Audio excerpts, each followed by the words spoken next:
안녕하세요. 엔트리 게임 제작 무작정 따라하기의 저자 박혜정입니다.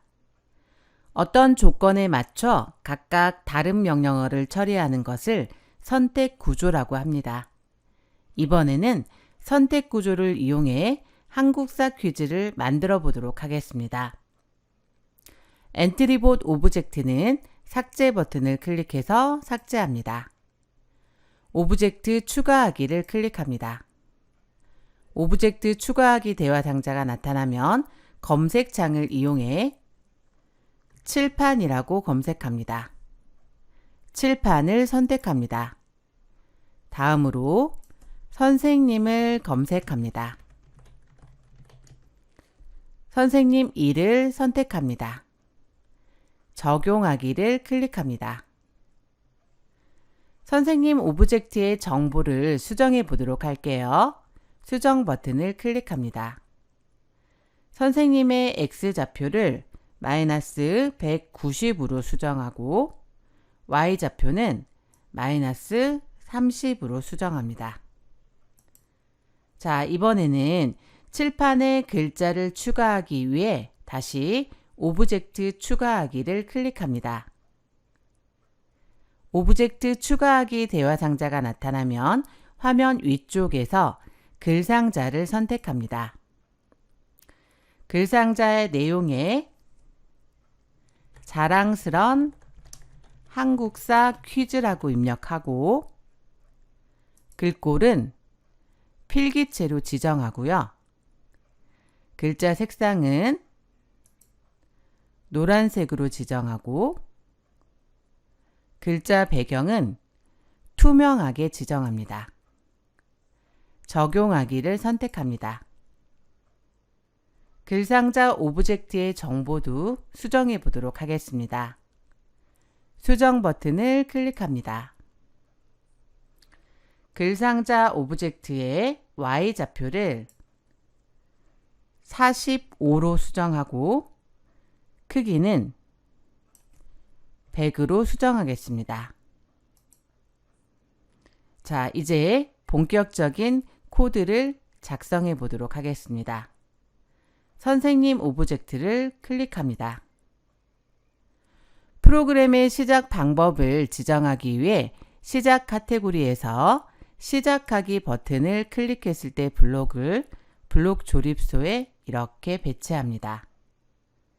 먼저 생김새에서 안녕을 4초 동안 말하기 블록을 가져와서 한국사 퀴즈를 시작합니다 라는 문구를 4초 동안 말하기 블록을 연결하고요. 문제를 계속적으로 반복해서 제시되도록 하기 위해 흐름에서 계속 반복하기 블록을 이렇게 가져옵니다.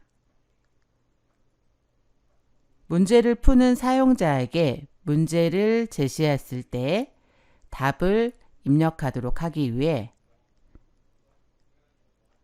자료에서 안녕을 묻고 대답 기다리기 블록을 이렇게 가져옵니다. 자, 이제 문제를 제시해야 되겠죠? 첫 번째 문제는 우리나라 최초의 국가는 이라고 문제를 입력을 하고요. 자, 이 묻고 대답 기다리기 블록은 사용자에게 문제를 제시하고 사용자가 입력한 대답은 대답이라고 하는 블록에 저장되게 됩니다. 자, 그러면 사용자에게 문제를 제시를 했을 때 문제를 푼 사용자가 입력한 정답이 맞는지 틀린지 판단을 해야 되겠죠. 이렇게 판단 블록을 이용하면 사용자가 입력한 값에 대한 판단을 내릴 수가 있습니다. 자, 판단 블록을 사용하기 위해 흐름 카테고리에서 만일 뭐뭐라면 아니면이라는 블록을 이렇게 가져옵니다. 자, 조건을 입력하는 부분에 판단 블록 카테고리에서 두 개의 값을 비교하기 위해 그 값이 같은지 판단하기 위한 블록을 이렇게 배치합니다. 그러면 사용자가 입력한 대답이 우리나라 최초의 국가가 뭐죠? 그렇죠. 고조선이죠. 대답이 고조선과 같으면 정답입니다. 그렇지 않으면 틀렸습니다. 다시 도전해 보세요 라고 하는 문구를 추가할 건데요. 그러면 첫 번째 조건 상자에 자, 자료 카테고리에 있는 대답을 이렇게 넣어주고요. 대답한 내용이 뭐와 같으면? 그렇죠. 고조선과 같으면 어때요? 정답이죠. 그러면 생김새 카테고리에서 안녕을 4초 동안 말하기 블록을 이렇게 연결시켜 주고요. 안녕이라는 것 대신에 정답입니다 라고 제시하고 자, 2초 동안 말하기 블록을 이렇게 연결합니다. 자, 그렇지 않으면 정답이지 않으면 틀렸다는 문구를 제시하고 다시 풀도록 할 건데요. 그래서 정답이 아닐 경우에는 안녕을 4초 동안 말하기 블록을 다시 연결하고요. 안녕이라는 문구 대신에 틀렸습니다. 다시 도전해 보세요 라고 입력하고 자 2초 동안 말하기를 이렇게 연결을 했습니다. 자, 그런데 정답일 경우에는 이제 더 이상 문제가 반복되지 않고 바로 다음 문제로 연결시키도록 하기 위해서 흐름 카테고리에서 반복 중단하기 블록을 정답입니다 아래쪽에 이렇게 연결시켜 줍니다. 자, 그러면 첫 번째 문제에 대해서 어떻게 제시가 되는지 한번 확인해 보도록 하겠습니다. 시작하기를 클릭합니다. 자, 첫 번째 문제가 나오면 틀린 답을 넣어서 어떻게 제시되는지 확인해 보도록 하겠습니다. 우리나라 최초의 국가는 우리는 고구려라고 입력해 보겠습니다. 체크 버튼을 클릭합니다. 틀렸습니다. 다시 도전해 보세요. 그런 후에 다시 문제가 다시 제시되고 있네요. 자, 우리는 이번엔 정답을 입력해 볼까요? 고조선이라고 입력하고 체크. 그랬더니 정답입니다 하고 문제의 반복이 중단되는 것을 확인할 수가 있습니다. 정지하기를 클릭합니다. 자, 이렇게 해서 하나의 문제를 만들어 보았는데요. 자, 이제 두 번째 문제를 만들어 보도록 하겠습니다.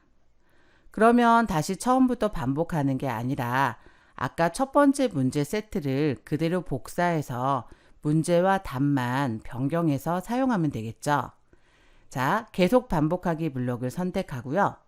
마우스 오른쪽 버튼을 눌러 코드 복사 붙여넣기를 선택합니다. 그런 후에 이 블록을 첫 번째 문제 아래쪽에 이렇게 배치합니다. 자, 두 번째 문제는 한글을 창제한 왕은? 이라고 수정해 보도록 하겠습니다. 한글을 창제한 왕은? 한글을 창제한 왕은 누구죠? 그렇죠. 자, 만약에 대답이 세종대왕이라면 정답입니다.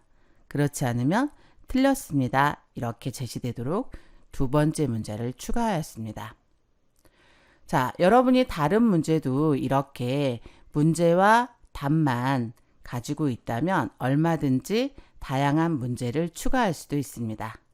자, 그럼 두 번째까지 문제를 확인해 보도록 할게요. 시작하기를 클릭합니다. 한국사 퀴즈를 시작합니다. 자, 문제가 제시가 됐고요. 우리나라 최초의 국가는 고조선이라고 입력하고 체크. 정답입니다. 자, 다음 문제로 넘어가는 거 확인할 수 있죠. 한글을 창제한 왕은 주몽이라고 잘못 입력을 해보도록 하겠습니다. 체크. 틀렸습니다. 다시 도전해 보세요. 자, 다시 문제가 제시가 되죠? 자, 세종대왕 체크. 그러면 정답입니다 라고 해서 이렇게 결과를 알려줍니다. 자, 이처럼 선택 구조를 이용하면 조건에 따라 각각 다른 결과를 제시할 수가 있습니다. 여러분도 한국사 퀴즈 말고도 여러분이 원하는 다양한 퀴즈를 만들어서 친구들과 공유하는 시간을 가져보시길 바랍니다. 수고하셨습니다.